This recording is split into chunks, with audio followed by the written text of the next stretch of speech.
नमस्ते, मैं हूँ विपिन त्रिपाठी और आज की कहानी में आपका स्वागत है।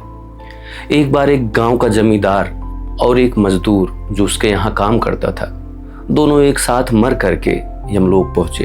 जब यमलोक पहुँचे तो वहाँ यमराज ने इन दोनों को देखा और जमींदार से कहा कि आज से तुम अपने मजदूर की सेवा करोगे, और मजदूर से कहा कि तुम कुछ नहीं करोगे, चुपचाप ठाठ से रहोगे।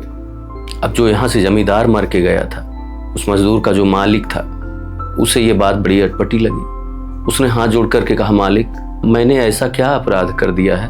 अरे जब तक मैं पृथ्वी पर रहा, जब तक मैं धरती पर था, मैं रोज मंदिर जाता था, मंदिर में दिया जलाता था और बहुत कीमती कीमती चीजें मंदिर में भेंट चढ़ा करके आता था, चढ़ावा चढ़ा करके आता था। इस मजदूर ने ऐसा क्या किया है कि उसकी सेवा मुझे करनी पड़ रही है? अरे यह तो दिन रात मेरे यहाँ मजदूरी करता था। यमराज ने कहा कि मैं नहीं बताऊंगा, ये खुद बताएगा। मजदूर से कहा, बताओ तुमने क्या किया है? मजदूर ने कहा, सरकार, मैं तो गरीब आदमी था, जमींदार के यहाँ नौकरी करता था, दिन रात इनके यहाँ खेतों में, घर पर काम करता था। मुझे इतना समय नहीं मिलता था कि मैं मंदिर जा सकूं, वहाँ कुछ चढ़ा सकूं, और इतनी क्षमता भी नहीं थी कि कोई कीमती सामान वहाँ पर चढ़ा सकूं। मेरे पास इतना भी पैसा नहीं था कि मैं रोज मंदिर में जा करके दिया जला सकूं। मैं तो रात दिन इनके यहाँ मजदूरी करता था, मेहनत करता था, और जो मिल जाता था उसमें ही संतोष करता था। अपने परिवार की, अपने बच्चों की, अपनी पत्नी की देखभाल करता था, और जो समय मिलता था उसमें भगवान का भजन करता था।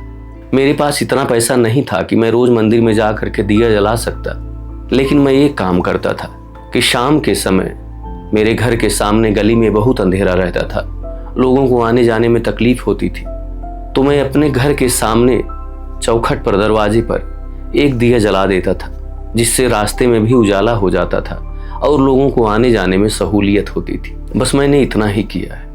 यमराज ने जमींदार से कहा, देखा तुमने, तुम्हारे पास अथाह संपत्ति थी, अगर तुम चाहते तो इस मजदूर की तरह हजारों मजदूरों को तुम धन से भर सकते थे, उनकी मदद कर सकते थे। तुम चाहते तो पूरे रास्ते भर सैकड़ों दिए जलवा सकते थे, रोज जलवा सकते थे, तुम्हारी क्षमता इतनी थी। लेकिन तुमने भगवान के मंदिर में चढ़ावा चढ़ाया, भगवान के मंदिर में माथा टेका, लेकिन जो ये भगवान के बनाए हुए इंसान हैं, इनको तुमने परेशान किया। मजदूरों से जबरदस्ती मजदूरी करवाई, उनको पैसा नहीं दिया, उन्हें परेशान किया। बीमारी की स्थिति में वो तड़पते रहे, लेकिन तुमने बिल्कुल दया नहीं दिखाई। तो तुम्हारा रोज मंदिर में दिया जलाना और इस मजदूर का अपने घर के सामने उस गली में दिया जला करके रास्ते का अंधेरा दूर करना, वो तुम्हारे रोज मंदिर में दिया जलाने पर वो भारी पड़ गया। यही अंतर है तुम दोनों में। मित्रों, मैं ये बिल्कुल नहीं कह रहा कि भगवान की चौखट पर जा करके दिया नहीं जलाना चाहिए, माथा नहीं टेकना चाहिए, या कुछ चढ़ाना नहीं चाहिए। वहां जरूर करना चाहिए, लेकिन अगर आपकी क्षमता है, आप कर सकते हैं, तो मंदिर में दिया जलाने के साथ, मंदिर में चढ़ावा चढ़ाने के साथ, रास्ते में भी एक दिया जरूर जलाना, जहां अंधेरा है, जहां लोग आने जाने में परेशानी का सामना करते हैं। मंदिर में चढ़ावा चढ़ाने के साथ अपने आसपास जो जरूरतमंद हैं, जिनकी आप मदद कर सकते हैं, जितना हो सके उनकी मदद भी जरूर करें।